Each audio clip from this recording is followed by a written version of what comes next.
Olá, eu sou Suzana Style e venho conversar com vocês hoje sobre a obra de José Lins do Rego, Menino de Engenho. José Lins do Rego é um paraibano que nasceu em 1901, falecendo em 1957. Esta obra, Menino de Engenho, é uma das 5 obras que ele lançou, formando então o ciclo da cana-de-açúcar, onde ele lança 5 obras em anos sucessivos, iniciando o Menino do Engenho em 1932, lançando no ano seguinte Doidinho, Banguê, O Moleque Ricardo e Usina, esta última em 1936. José Lins do Rego é um escritor modernista, foi um escritor modernista. Muitas vezes eu me refiro ao autor já falecido como se estivesse no presente. Eu digo ele é, quando na verdade ele foi. Mas eu creio até que por conta da imortalidade de suas obras, né? Então é como se ele sempre estivesse presente. É muito difícil colocar esse verbo no passado. Mas enfim, ele pertenceu à segunda fase do modernismo. José Lins do Rego explora muito bem esses elementos da região próprios da região nordestina, que é onde transcorre essa história. Trata-se de uma prosa regionalista. Então, essa exploração vai ser sentida na própria linguagem, que é bastante coloquial, contendo muitos vícios de linguagem, e vai apontar também os aspectos sociais daquela região naquele momento. Nessas 5 obras de José Lins do Rego, onde formam esse ciclo da cana-de-açúcar, a gente vai presenciando então o declínio do engenho. Nós vamos encontrar aqui então essa criança, um menino de engenho, que estava nesse momento com 4 anos de idade, vivia com seu pai e sua mãe. Eles moravam no Recife, mas uma tragédia acaba dissolvendo essa família. O seu pai assassina sua mãe.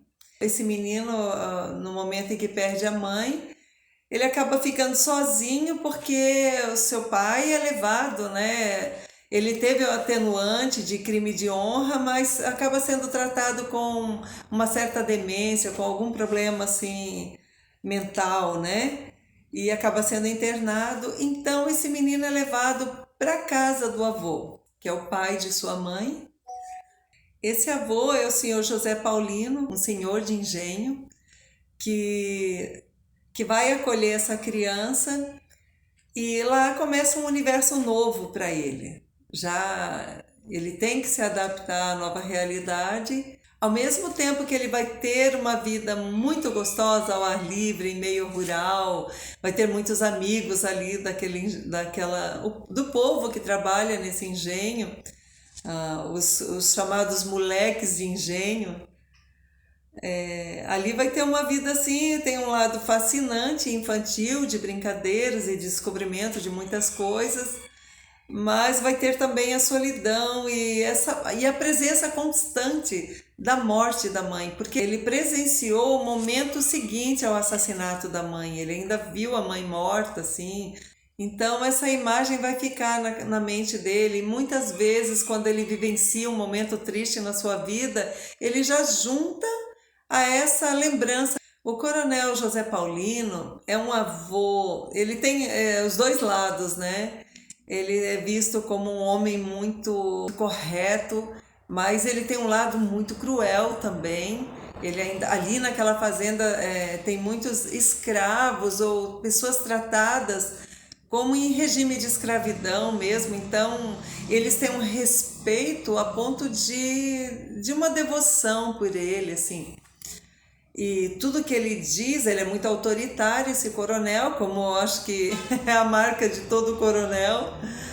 Ele tem esse autoritarismo e é respeitado, a palavra dele é lei. O menino chama-se Carlos e ele vai ficar aos cuidados da tia Sinhazinha, que é uma pessoa bastante má. Ela é cunhada do coronel José Paulino e vai se encarregar da educação dessa criança. Ela não tem amor nessa criança, ela tem um jeito muito duro de lidar com tudo, muito bruto, bate no menino. E até ele ouve, às vezes, das escravas, assim, dizendo que ela faz isso com você porque você não tem mãe. Então ele mesmo se autopenaliza bastante, né? Ele sofre ainda mais com essa situação, porque de fato ele se vê sem a mãe, sem alguém para protegê-lo. E tem essa tiazinha bruxa, vamos dizer assim. Ele tem horror a ela. Mas para aliviar a situação, existe a tia Maria, que é a irmã caçula de sua mãe, que mora ali também no engenho, e ela tem muito carinho pelo Carlos. Ela é muito amorosa, assim, bastante maternal. Mas acontece que não dura muito isso, porque Maria casa e acaba Carlos ficando entregue à tia Sinhazinha. Vai ter um personagem bastante importante aqui, o tio Juca. Ele vai desempenhar um papel importante no sentido de ele acaba sem querer introduzindo esse menino à sexualidade. Esse menino acaba descobrindo esse mistério da sexualidade, né? Acaba despertando ele para isso. Essa questão do erotismo, ela vai ser tratada de um modo muito discreto, assim. Vai ter bastante. O autor tem muito cuidado no uso das palavras, na forma como coloca tudo isso. Então ele suaviza bastante. Você entende exatamente tudo que está se passando, mas de um jeito bastante suave. Mas isso vai diferenciar porque esse menino, desde muito cedo, ele acaba conhecendo coisas prematuramente, né? Aos 12 anos de idade, ele perde a virgindade, ele se envolve com uma moça do engenho e ele não tem uma vida totalmente infantil, né? Desde muito cedo, ele dá esse passo para a vida adulta. Então, o que vai acontecer com o Carlos? Aqui a gente vai acompanhando todo esse desenvolvimento dele, é como um romance de formação que vai vendo se formar essa personalidade, a vida de alguém desde cedo, como que foi sua criação, como que foi as coisas que foram acontecendo com ele ao longo da vida, né? Nós temos, na verdade, essa história ela é contada como se Carlos, já adulto, estivesse olhando para o seu passado e nos contando tudo isso. E Carlos tem uma admiração por esse avô, ele concorda com as ações do avô, mesmo quando está cometendo uma falha muito grave, né? Vai ter uma situação bastante cruel, assim, que a gente vai ler, e onde um escravo é castigado de uma forma bastante cruel. E o Carlos, esse menino, vendo isso desde cedo, ele acha normal, porque é como se o escravo mereceu. É muito fácil da gente perceber como uma criança crescendo num ambiente de falhas, de erros, de engano, como aquilo vem com naturalidade para a sua realidade. É muito difícil se esperar de uma pessoa que foi criada de um determinado modo, é muito difícil esperar que ela tenha reações adversas, né? Reações diferentes daquilo que conheceu. Então, mesmo que seja um menino você se encanta com o Carlos, mas a gente fica chocado de ver essas cenas assim, né? De percebendo essas coisas que destoam muito, né? A gente vai percebendo o toque que José Lins do Rego quer nos dar com relação ao próprio coronelismo, a como era tratado assim, um povo de uma região, né? Tão dependente de um senhor poderoso e autoritário. Então, seguindo assim as leis ditadas por uma pessoa, como se fosse o dono daquela região e dono daquelas pessoas, né?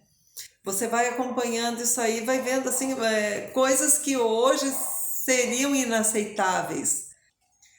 E tem uma figura aqui que vai ajudar bastante, no desenvolvimento do imaginário dessas crianças, a Totonha, ela é uma mulher que traz em si, ela tem uma memória muito boa, fantástica, assim, e ela traz consigo todas essas coisas dos contos de fada, ela entende, ela tem muito conhecimento de mitologia, e ela mistura tudo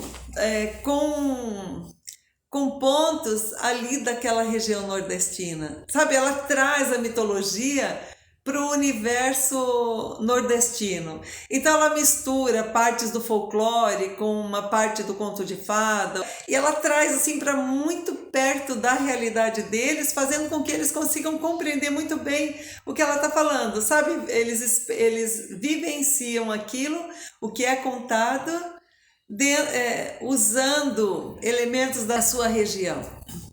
E é muito gostoso, porque é aquela pessoa que faz a vida ficar muito boa. Vai ter um momento que vai chegar uma prima de outra localidade, vem passar uns dias ali no engenho, e aí Carlos desenvolve um amor por ela. E assim, aquilo não dura muito, porque é uma coisa muito breve a passagem dessa menina, mas assim, ele vai tendo as suas. Ele vai crescendo com essas pequenas mordidas da vida, né? Vai se desenvolvendo. Pelo mau desempenho dele em várias questões que foram desagradando ao avô, ele acaba sendo mandado para um colégio com 12 anos de idade. E aquilo é muito triste, assim, vai já se passando no final da história, a despedida dele daquele local. Tem algum momento que ele vai dizer que ele não sabe fazer as operações ainda, os cálculos, ele não sabe direito escrever, essa coisa. Ele só entende de porcaria.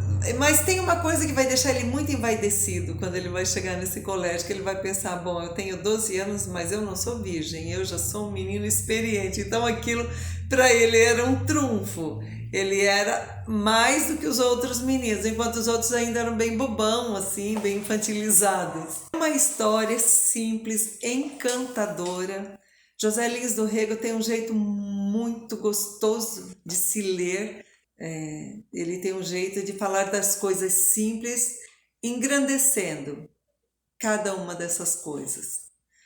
Então, essa é a minha dica de leitura desta semana. Espero que você tenha gostado. Estarei aqui na próxima semana com uma nova resenha.